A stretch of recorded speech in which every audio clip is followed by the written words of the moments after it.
وایان هارون چخانسوري په دې خبري کانفرنس کې دا هم ویلي چې حکومت د وروستیو جګړو د ټپیانو او د وژل شوو کسانو د کورنیو سره هم مرسته کړې ده او شاوخوا 193 میلیونه افغانۍ د جګړو ټپیانو او د وژل شوو کورنیو ته ورکړي دي. درنو لیدونکو، کوچیان د افغانستان د ټولنې او اقتصاد یوه مهمه برخه ده، خو د تیرو 40 کلونو جګړو په جریان کې کوچیانو ته ډیر تاوانونه هم رسیدلی دي. دا چې اوس د کوچیانو وضعیت څنګه دی او څنګه به کوچیان د افغانستان په اقتصادي پرمختګ کې نقش ولوبوي، د کوچیانو د چارو لوی رئیس دلاور فیضان صاحب سره چې دلته راغلی دی ورسره بحث راخلو. فیضان صاحب ستړي مه شئ، هم واشنګټن ته ستړي مه شئ او هم زموږ سټوډیو ته. سلامت اوسئ، خیر اوسئ. تر دې مخکې چې داسې عمومي بحث پې وکړو، خصوصا د کوچیانو په سیاسي نقش او په دې مسایلو باندې یا اقتصاد برخې ته ډېر توجه کړو، غواړم لیدونکو سره څه معلومات شریک کړئ چې اوس وضعیت څنګه دی، چیرته ډېر میشت دي د افغانستان په کومو برخو کې، او مجموعاً داسې نفوس په باره کې معلومات شته چې څومره به. بسم الله الرحمن الرحیم. اول د نفوس په مورد باندې موږ مختلف احصایې لرو. مثلا د صحت عامې وزارت یو احصایه لري 4.5 میلیونه کوچیان په ټول افغانستان کې ژوند کوي. د موږ خپل دفتر لري له 5 میلیونو یو څه زیات ښیي چې په افغانستان کې ژوند کوي. او د افغانستان خپل د احصایې مرکز دوی وایي چې تقریبا 50 کاله پخوانۍ احصایه دوی سره شته چې هغه 1.5 میلیونه ښودلې ده، خو دقیق ارقام معلوم نه دي. تقریبا په حدود د 4 میلیونو شاوخوا د ما په نظر باندې چې وجود لري.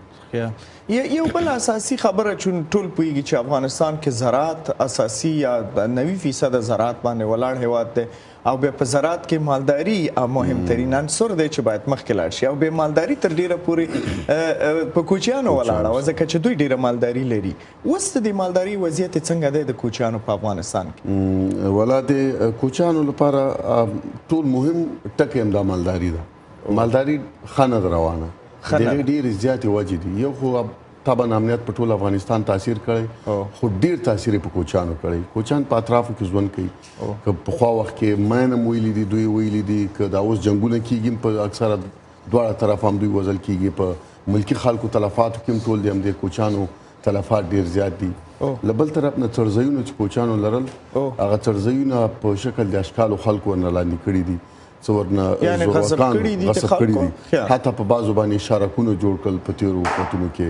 اوس هم بعضې اکثره له زورواکانو سره دي چې هغه نه ورپرېږدي، بالخصوص زموږ په مرکزي افغانستان کې یا په حتی په نورو سیمو کې چې ډېر زیاتې دوسیې موږ ته راغلي دي چې څړځایونه دوی نه خلکو اخیستي دي، نه یې پرېږدي مالدارۍ لپاره. نو که څړځای نه وي موجود، خو طبعا تاسو ته معلومات ده مالداري له منځه ځي. چې مالداري له منځه لاړه د کوچي اصلا هغه کوم څه لپاره چې کوچ کوي هغه له منځه ځي. نو دغه وجه ده چې د کوچیانو ژوند نن سبا ډېر زیات ستونزو سره مخ ده او مالداري ډېره زیاته ده. زه دغه د څړځایونو تاسې ذکر کړ، دا مهم ټکی هم ځکه ده چې ستاسې په وینا او معمولا ټول پوهېږي چې ما خپله لیدلي دي چې مالداري د دوی په ټول په دې څړځایونو کې دوی روزل، دا پالله او پالنه یې ټوله د مالونو هلته کوله.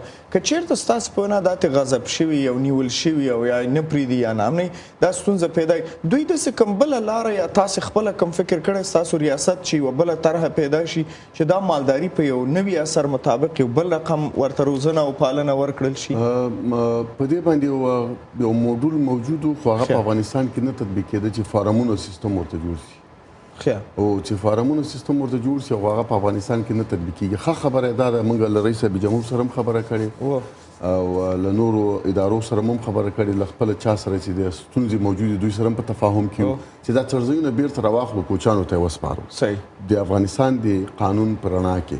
نو په دې باندې اوس انشاءالله کار کوو، په مخ باندې روان. مننه فیضان صاحب، زه پوهېږم دې باندې ډېرې پوښتنې موږ لرو، خو د پروګرام وخت دغومره ظرفیت یې نشته دی چې ډېر مخکې لاړ شو. په هر صورت تاسو نه ډېره مننه چې دا معلومات هم شریک کړل. کور هم ده. خیر اوسئ، مهرباني. ډېره مهرباني.